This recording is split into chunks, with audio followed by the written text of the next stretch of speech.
आपके अपने चैनल सनातन दर्शन में सभी प्रिय दर्शकों का हार्दिक अभिनंदन। किसी भी जन्म कुंडली के विचार करने के लिए भाव, भावेश और कारक के विषय में जानना अति आवश्यक है। प्रिय ज्योतिष प्रेमी जन, हमने यहाँ पर एक कुंडली ली है जिसका लग्न वृश्चिक है। तो हम यहाँ पर क्रमशः भाव, भावेश और कारक के बारे में चर्चा कर रहे हैं। तो वृश्चिक लग्न है। आपका लग्न कोई और भी हो सकता है, मेष, वृष, मिथुन, कर्क, यहाँ पर कोई और अंक भी हो सकता है। इस कुंडली में वृश्चिक ये पहला भाव है। इस भाव में वृश्चिक राशि है और इस भाव का स्वामी है, वृश्चिक का स्वामी होते हैं मंगल।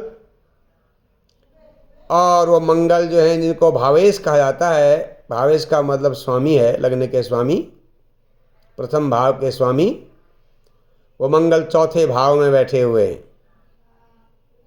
और चौथे भाव में कुंभ राशि है, ये शनि की राशि है। देखिए, लग्न का स्वामी चौथे भाव पर है, लग्न पहला भाव है, यहाँ पर वृश्चिक राशि है। तो वृश्चिक राशि के स्वभाव आदि का विचार करके करना होगा। और इसके स्वामी मंगल चौथे भाव में, उनके बारे में कहना होगा। हम अभी सरल तरीके से फलादेश करने का प्रयास करते हैं, जिससे ज्योतिष के नए विद्यार्थी भी बड़े आराम से समझ सकें। तो जो प्रथम भाव होता है, ये हमारा जीवन है, हमारा शरीर है, हमारा व्यक्तित्व है। तो प्रथम भाव का स्वामी अगर चौथे भाव में बैठेगा तो ये अच्छा फल देगा। लग्नेश जहाँ बैठता है, पहले भाव का स्वामी जहाँ बैठता है, उस स्थान को बढ़ाता है। तो यहाँ पर लग्न का स्वामी चौथे भाव में है, कुंभ राशि में है, और इस राशि का स्वामी शनि है। तो ये भावेश की बात करेंगे तो लग्न के स्वामी का भी विचार करेंगे और लग्नेश जहाँ बैठा है उसका भी विचार करेंगे। तो कुंभ राशि का स्वामी शनि धन भाव में बैठा है। तो एक प्रकार से यहाँ पर शनि की राशि में मंगल है और शनि मंगल को देख रहे हैं, तो ये भाव चौथा भाव पुष्ट होता है। अब है कारक। तो लग्न के कारक होते हैं सूर्य। सूर्य जो है वो कहाँ बैठे हैं, ये भी देखना आवश्यक है। यहाँ पर लग्न के कारक जो मंगल है वो चौथे भाव में है, लग्न के स्वामी, क्षमा करें, और लग्न के जो कारक है सूर्य छठे भाव में है। बहुत बार आपने देखा होगा कि लग्न बहुत कमज़ोर होता है। शरीर, लग्न का स्वामी से हम शरीर का विचार करते हैं, व्यक्तित्व का विचार करते हैं, जीवन का विचार करते हैं। तो लग्न का स्वामी अगर खराब स्थिति में हो, कमज़ोर हो, अस्त हो, बलहीन हो, पाप ग्रह के साथ हो, तो ऐसी स्थिति में आपने बहुत बार देखा होगा कि लग्नेश के कमज़ोर होने के बाद भी, लग्न के कमज़ोर होने के बाद भी मनुष्य का शरीर हृष्ट पुष्ट होता है। उसका कारण है कि लग्न का जो कारक सूर्य है वो बलवान है। तो लग्न का स्वामी भगवान होने पर मनुष्य का व्यक्तित्व प्रभावशाली होता है। अतः यह भी कह सकते हैं सूर्य हमारे व्यक्तित्व का कारक है, प्रभाव का कारक ग्रह होता है। तो अगर लग्न का कारक सूर्य मजबूत होगा तो मनुष्य प्रभावशाली होगा। अब देखिए, लग्न का स्वामी मंगल है और लग्न का कारक सूर्य है। अगर ये दोनों साथ हो जाएं तो ये बहुत ही शुभ फलदायक हो जाते हैं। और वो जिन स्थान पर होते हैं उस स्थान में वृद्धि करते हैं। जैसे लग्न का स्वामी और लग्न का कारक लग्न में हो, तो अगर अच्छी राशि में हो तो यहाँ भी उसका फल अच्छा होगा। यद्यपि कारक ग्रह अपने कारक भाव में उत्तम नहीं माना जाता, लेकिन यहाँ पर लग्नेश के साथ होने पर उसका फल अच्छा हो जाएगा, आदमी का व्यक्तित्व प्रभावशाली होगा। इसी प्रकार हमारे लग्न का कारक जो ग्रह है सूर्य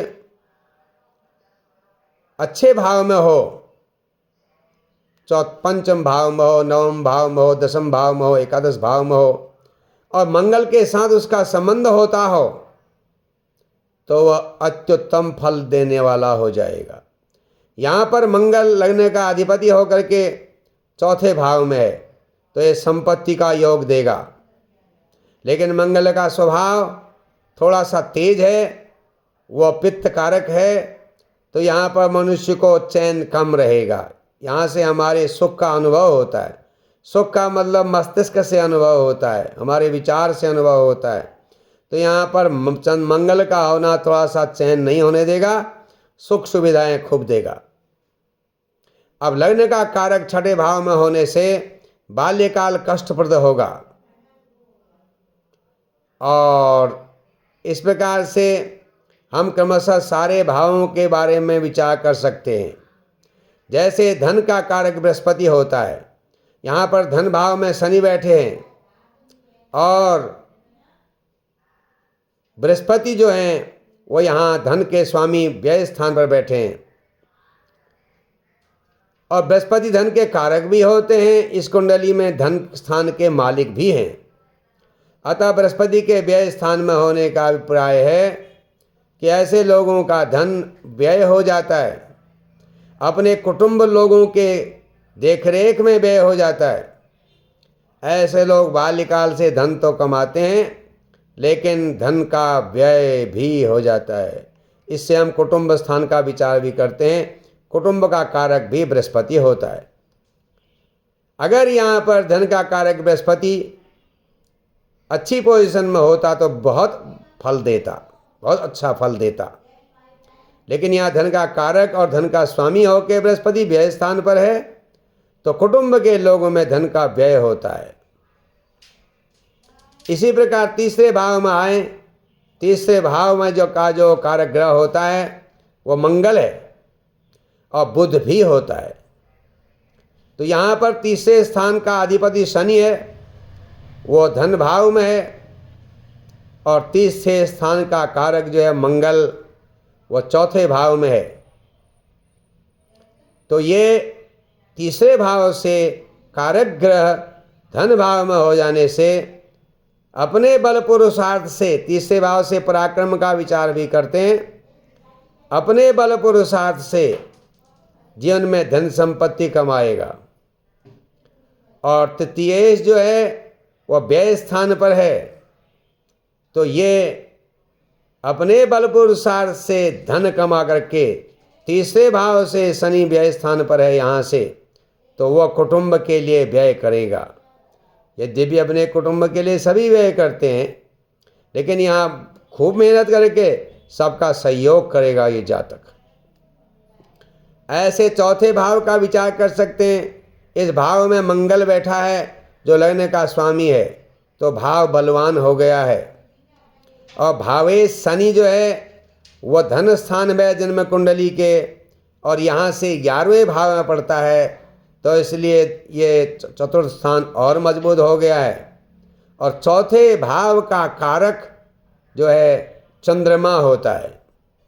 किन्हीं परिस्थितियों में शुक्र को भी कह सकते हैं कि चौथे स्थान सुख सुविधाओं का स्थान है, तो सुख सुविधाएं शुक्र से पर भी प्राप्त होती हैं, शुक्र उनका विशेष कारक होता है।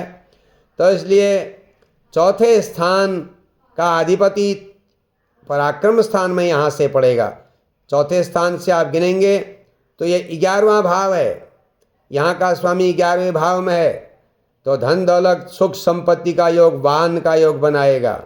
और चौथा स्थान मजबूत इसलिए है कि यहाँ पर लगने का स्वामी भी है, और चौथे का जो कारक होता है शुक्र और चंद्रमा यहाँ से व्यय स्थान पर होता है। चौथे स्थान से माँ का विचार भी करते हैं। चौथे स्थान पर मंगल और चौथे स्थान का स्वामी शनि, 2 पाप ग्रह हैं, और चौथे स्थान का कारक चंद्रमा यहाँ से व्यय स्थान पर बैठता है, तो इसलिए माँ का स्वास्थ्य भी खराब रहेगा। इस प्रकार की कुंडली जिनकी होती है। लेकिन चौथे का कारक शुक्र भी होता है, तो यहाँ से शुक्र द्वितीय भाव में पड़ता है, और लग्न कुंडली से पंचम भाव में है, तो ये विशेष संपत्ति का योग पैदा करेगा। आइए पंचम भाव के बीच बारे में चर्चा करते हैं। तो पंचम जो भाव है, यहाँ का अधिपति बृहस्पति व्यय स्थान पर गया है, तो इसको स्थूल तरीके से कमजोर मान लेंगे, क्योंकि व्यय स्थान पर बृहस्पति अच्छा नहीं है, राहु के साथ भी है। और पंचम भाव का में शुक्र और बुध जैसे ग्रह बैठे हैं, तो इसलिए पंचम भाव मजबूत हो गया है, बलवान हो गया है। और यहाँ के कारक बृहस्पति और स्वामी भी बृहस्पति है। कारक, पंचम के कारक भी बृहस्पति होते हैं और पंचम के स्वामी भी बृहस्पति होते हैं। यहाँ इस कुंडली में मीन राशि के स्वामी बृहस्पति होते हैं। तो इसलिए ये पंचम भाव का अधिपति व्यय स्थान में है। ऐसी स्थिति में विद्या अध्ययन में दिशा परिवर्तन होता है, व्यवधान होता है। लेकिन पंचम भाव में शुक्र और बुध के होने से और यहाँ पर जो है लक्ष्मी नारायण योग हो जाने से तो विद्या का विशेष योग हो जाता है। तो ये नहीं समझना है कि खाली भाव के स्वामी खराब हो गया, भाव में खराब ग्रह बैठ गया तो सब खराब हो जाएगा। किसी एक के मजबूत हो जाने पर भी, बलवान ग्रह के हो जाने से भी वो भाव पुष्ट हो जाता है। आइए छठे भाव पर चलते हैं। ये छठे स्थान रोग का स्थान है, ऋण का स्थान है, शत्रु का स्थान है। तो यहाँ पर जो है सूर्य और केतु बैठे हुए हैं। ये वास्तव में शत्रुनाशक हैं, शत्रुओं को जो है भयभीत करने वाले ये ग्रह हैं। लेकिन यहाँ पर मंगल भी छठे का स्वामी चौथे भाव पर है। एक बात याद रखें, वृश्चिक लग्न होने से मंगल लग्न के स्वामी को प्राथमिकता देगा, रोग स्थान का अधिपति होकर के रोग को प्राथमिकता नहीं देगा। लेकिन यहाँ का अधिपति मंगल जो है वह चौथे भाव में है, तो केतु सूर्य के यहाँ पर युति है और छठे का कारक शनि मंगल होते हैं। तो मंगल यहाँ का कारक भी होता है और वो लगने का अधिपति भी है। और शनि यहाँ का जो कारक है वो धन स्थान पर है, कुटुंब स्थान पर है। तो भाव भावेश कारक, भाव में केतु और सूर्य बैठे और इस भाव में मेष राशि है और इसके स्वामी मंगल हैं और इसके कारक शनि मंगल है। इन सब बातों का विचार कर करके, जैसे हमने पिछले भावों पर किया था, यहाँ का विचार किया जा सकता है। यहाँ पर मेष राशि में केतु शुक्र की युति है, अतः इसमें सिर के रोग हो सकते हैं। आदमी को जो है जल्दीबाजी बहुत हो सकती है, यद्यपि उसके विरोधी प्रभावी नहीं हो सकती। तो आइए यहाँ पर सप्तम स्थान के बारे में संक्षिप्त फलादेश करें। तो सप्तम यहाँ पर वृषभ राशि है, जो शुभ राशि कही जाती है। इसके स्वामी जो हैं शुक्र हैं, वो पंचम भाव में हैं, त्रिकोण में हैं। तो सप्तम का कारक पुरुष की कुंडली में शुक्र होते हैं और स्त्री की कुंडली में बृहस्पति होते हैं। ये एक पुरुष की कुंडली है। यहाँ पर सप्तम का अधिपति बहुत बलवान ग्रह है शुक्र, तो वो पत्नी के द्वारा के उपरांत, विवाह होने के उपरांत प्रगति करा सकता है। क्योंकि कुंडली में यहाँ पर शुक्र सबसे बलवान ग्रह दिखता है। तो भाव में वृषभ राशि है, इसके स्वामी शुक्र हैं और ये कारक भी हैं सप्तम भाव के, इसलिए भाव भावेश कारक तीनों बलवान हैं, इसलिए सप्तम भाव बलवान कहा जा सकता है। तो विवाह उपरांत प्रगति होती है।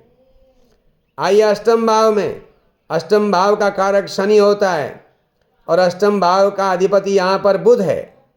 तो अष्टम भाव त्रिक भाव है, जैसे छठा भाव रोग स्थान है, छठा, आठवां और 12वां ये त्रिक भाव कहे जाते हैं, त्रिक स्थान कहे जाते हैं। इनके अधिपति जो होते हैं वह प्रायः प्रतिकूल फल देते हैं। यहाँ पर अष्टमेश होकर के बुध पंचम भाव में, अष्टम में मिथुन राशि है और यहाँ पर कोई ग्रह नहीं है। इसका स्वामी भावेश पंचम भाव में है और नीच राशि में है। यद्यपि यह उच्च ग्रह के साथ है, फिर भी ये मूत्र संबंधी रोग पैदा कर सकता है, नर्वस सिस्टम के रोग पैदा कर सकता है, त्वचा के रोग पैदा करवा सकता है। आइए नवम भाव की चर्चा करें। तो नवम भाव जो है, नवम भाव का जो कारक ग्रह हैं वह है सूर्य और बृहस्पति। सूर्य बृहस्पति नवम भाव के कारक ग्रह हैं और इसके अलावा अन्य ग्रह भी। यहाँ पर देखिए चंद्रमा नवम भाव के जो स्वामी हैं वो नवम भाव को पूर्ण दृष्टि से देख रहे हैं। नवम भाव का में कर्क राशि है, इसके स्वामी चंद्रमा हैं और वह नवम भाव को पूर्ण दृष्टि से देख रहे हैं। अतः नवम भाव मजबूत है भाव और भावेश के माध्यम से। अब नवम का कारक सूर्य और बृहस्पति होता है, तो सूर्य जो है यहाँ पर केतु के साथ छठे भाव में बैठे हैं और नवम भाव के स्वामी चंद्रमा से बहुत विशेष संबंध उनका नहीं है, लेकिन फिर भी बृहस्पति और सूर्य दोनों एक दूसरे को देख रहे हैं। देखिए ये सूर्य छठे भाव में है और बृहस्पति व्यय भाव में है, इनका पूर्ण दृष्टि का संबंध है, तो इसलिए भाग्य ठीक कहा जा सकता है। भाग्य इस भाग्य को देख रहा है चंद्रमा, और यहाँ के कारक जो सूर्य और बृहस्पति हैं वह छठे भाव में भले ही हों, लेकिन फिर भी दोनों एक दूसरे को देखते हैं, चर राशि में हैं, तो ये जो है इसलिए भाग्य को ठीक हो जाता है भाग्य इसके देखने से और दोनों के संबंध होने से। तो दसम भाव में जो है देखिए दसम भाव में सिंह राशि है, इसके स्वामी सूर्य होते हैं, तो दसम स्थान के स्वामी सूर्य जो हैं वह केतु के साथ हैं और दसम भाव के कारक भी सूर्य होते हैं। तो सूर्य, बुध, बृहस्पति और शनि ये चार ग्रह दसम भाव के कारक होते हैं। हम यहाँ पर चारों को देखेंगे। दसम भाव का कारक भी सूर्य है और यहाँ पर स्वामी भी सूर्य है, केतु के साथ छठे भाव में है। और दसम भाव के जो दूसरे कारक हैं वो बुध हैं। बुध यहाँ से देखिए आप पंचम भाव में यहाँ पर बैठे हैं लग्न से, तो ये आठवें भाव में पड़ेंगे, आठवें भाव में बहुत बढ़िया नहीं है। और बृहस्पति यहाँ से तीसरे भाव में पड़ेंगे और शनि यहाँ से पंचम भाव में होंगे। तो शनि जो है यहाँ पर मेहनत के द्वारा लाभ देंगे। दसम का स्वामी सूर्य छठे भाव में होना अच्छा है, लेकिन केतु के साथ संबंध हो जाने से और बृहस्पति का और सूर्य का संबंध हो जाने से, जैसे नवम भाव के लिए हुआ था, ऐसे लोग जो है ऐसे कार्य करते हैं जो स्थिर कार्य नहीं होते, जो एक नियमित तरीके से जैसे नौकरी आदि होना इसमें मुश्किल है। अगर नौकरी है हो तो वह भी स्थिर नहीं होती। तो इस प्रकार से इस भाव भावेश कारक के हम विचार कर सकते हैं दसम भाव में। अब एकादश भाव में देखें, एकादश भाव के जो कारक ग्रह होते हैं, एकादश स्थान में कन्या राशि है, इसके स्वामी बुध हैं और जो शुक्र के साथ बैठे हुए हैं, तो ये पक्ष इनका बहुत बढ़िया है। ये नीच भंग राजयोग यहाँ बन रहा है एकादश स्थान के स्वामी के साथ शुक्र का, तो ये आमदनी के दृष्टिकोण से बहुत अच्छा है, क्योंकि शुक्र और बुध एकादश भाव को पूर्ण दृष्टि से देख रहे हैं। एकादश भाव के कारक भी बृहस्पति ही होते हैं, तो इस कुंडली में बृहस्पति व्यय स्थान पर हैं और एकादश स्थान जो है हवाई यात्रा का है, तो इसलिए यहाँ पर दूर से परदेश से ऐसे लोगों को आमदनी हो सकती है, अथवा बार बार यात्रा करके ऐसे लोगों को लाभ होता है, या ये कहिए कि ऐसे लोगों का कार्य यात्रा वाला हो सकता है, तो आमदनी इसमें है। अब व्यय स्थान में देखिए, व्यय स्थान में बृहस्पति राहु हैं, ये आकस्मिक व्यय करते हैं, व्यय कराएंगे। व्यय स्थान के कारक शनि हैं, तो शनि जो है धन भाव में है और व्यय स्थान के कारक का धन भाव में होना धन का लॉस कर सकता है, धन की बर्बादी हो सकती है। और यहाँ पर व्यय के कारक शनि जो हैं वो बृहस्पति के घर में, इन्हीं के घर में हैं जो बृहस्पति यहाँ बैठे हुए हैं, तो यहाँ पर धन का आकस्मिक व्यय है, बहुत बचत नहीं हो सकती।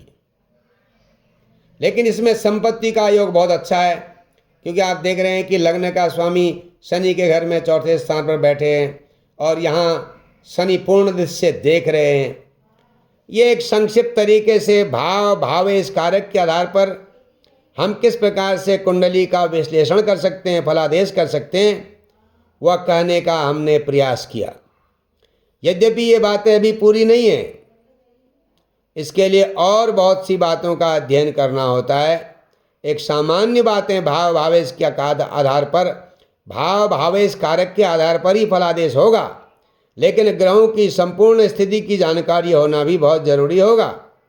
जैसे कि बृहस्पति यहाँ पर व्यय स्थान पर है, अगर चलित कुंडली में वह 11वें भाव में है तो फिर वह विशेष अच्छा फल करेंगे, फिर तो विशेष धन योग बन जाएगा।